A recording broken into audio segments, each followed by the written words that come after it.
Bonjour et bienvenue. Aujourd'hui, on va parler d'intelligence artificielle, mais on va laisser un peu de côté les benchmarks, les puces graphiques, tout ça. Oui, on va éviter la discussion purement technique, disons. Exactement. On va essayer de prendre la question sous un angle beaucoup plus vaste, quasi philosophique. Pour ça, on s'appuie sur une analyse d'un linguiste et sociologue, Pierre Fraser. Son texte s'appelle Les impacts collectifs de l'IA. Et ce qui est fascinant, c'est qu'il nous propose un détour par la pensée d'un sociologue français du siècle dernier, Jacques Ellul, pour essayer de vraiment comprendre ce qui se joue.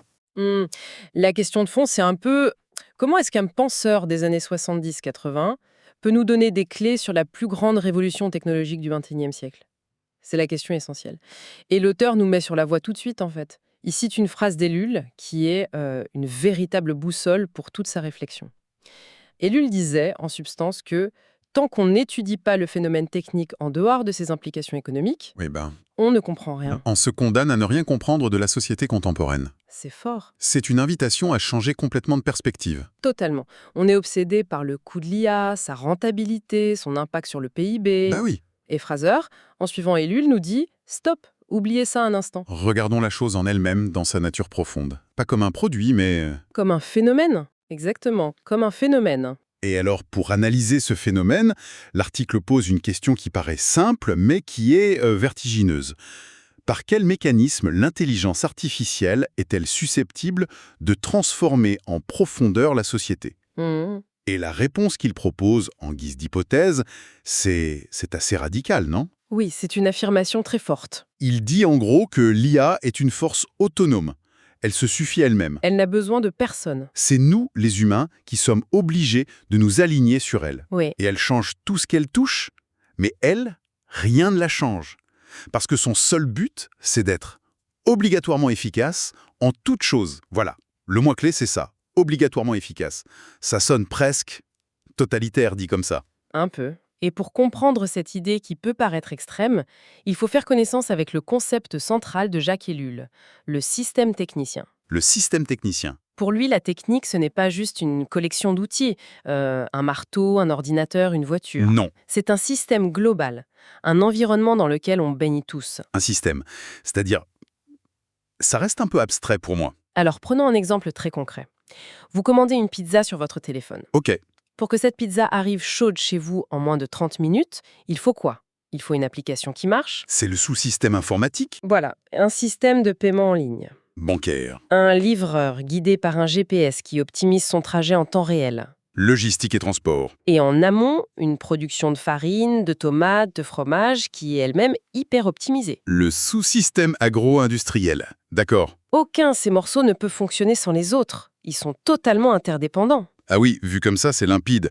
On ne voit que l'appli sur notre téléphone, mais derrière... Derrière, c'est une machinerie énorme et invisible.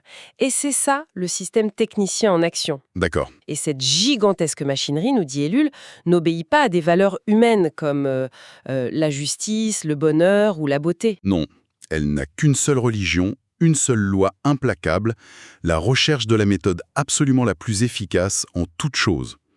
Le système ne se demande pas si le livreur est heureux ou si la pizza est bonne pour la santé. Non, pas du tout.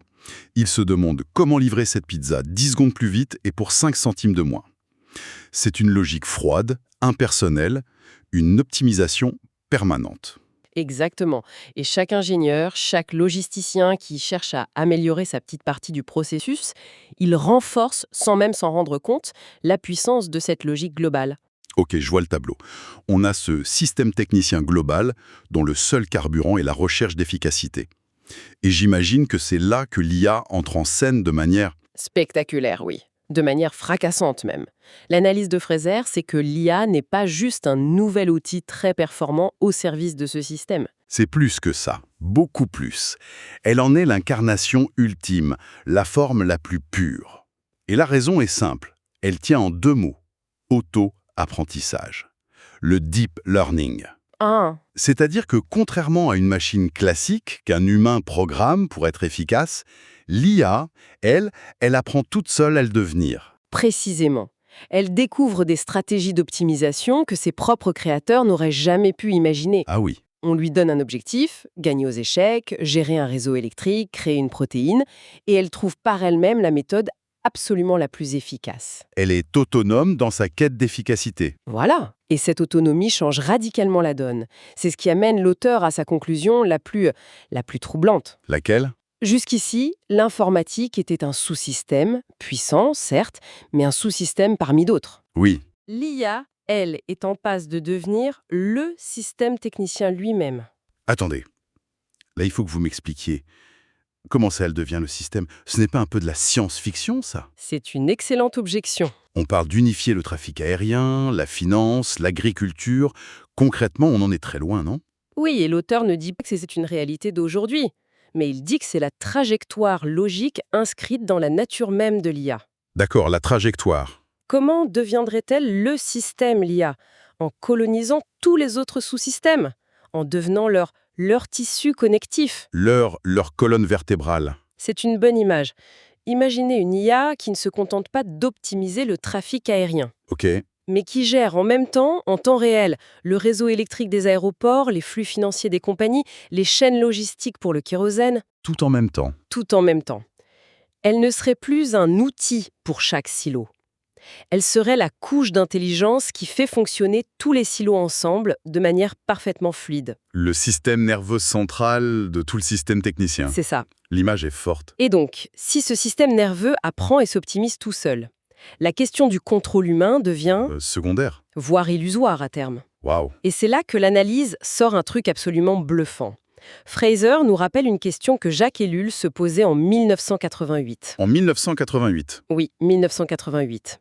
Ellul observait déjà ce système technicien qui grandissait un peu de manière anarchique, sans chef d'orchestre. D'accord. Et il se demandait à quel moment ce système allait pouvoir se doter d'un mécanisme de feedback, d'une sorte de thermostat pour s'autoréguler, pour piloter lui-même son propre développement. Non mais c'est fou. Il a écrit ça en 88, avant même le web grand public. Incroyable, non? C'est une lucidité. Il décrit en fait un besoin, un manque au sein du système. Oui. Et l'IA arrive 30 ans plus tard comme la pièce manquante du puzzle. C'est ça que dit l'auteur. C'est exactement ça. La conclusion de l'article, c'est que l'IA est la réponse que le système technicien a fini par inventer à la question d'Ellul. C'est le mécanisme d'autorégulation qui lui manquait. Oui, et l'auteur parle d'un véritable renversement de l'ordre.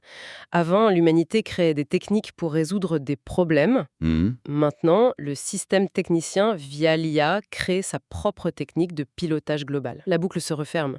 Le système devient capable d'apprendre et d'évoluer tout seul. Et la conclusion logique de tout ça, c'est que ce système auto-apprenant, une fois en place, va chercher à tout optimiser. Oui. L'auteur écrit qu'il sera capable d'absorber, de façon définitive, tout ce qu'il peut absorber. Et il ajoute une précision cruciale. Même la vie sociale, et surtout la vie sociale. Surtout la vie sociale. C'est peut-être la phrase la plus importante de toute l'analyse. Parce que la vie sociale, qu'est-ce que c'est? Ce sont nos amitiés, nos amours, l'éducation. Nos débats politiques, la création artistique. Voilà. C'est un domaine fait de complexité, d'ambiguïté, de contradiction, de passion. C'est un univers qui est par nature profondément inefficace au sens technique du terme. Clairement, on ne cherche pas à optimiser une discussion avec un ami Non, ou à rendre efficace un moment de deuil. Ce serait absurde. absurde pour nous, oui. Mais pour une logique qui ne connaît que le critère de l'efficacité, tout ce qui n'est pas optimal est un problème à résoudre. Une anomalie. Exactement.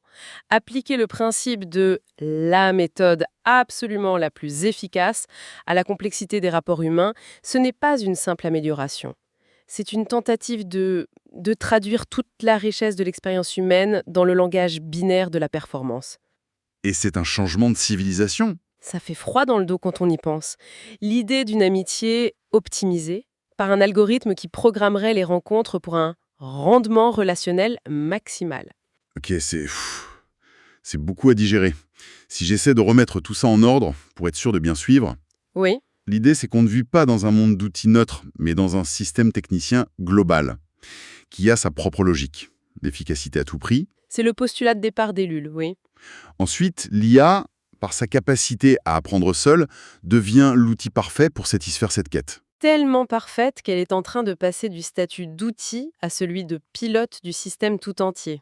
Et la destination finale de ce système devenu intelligent, ce serait d'appliquer sa logique d'optimisation à tout, y compris à nos vies sociales. C'est bien ça le fil rouge. C'est une excellente synthèse du raisonnement.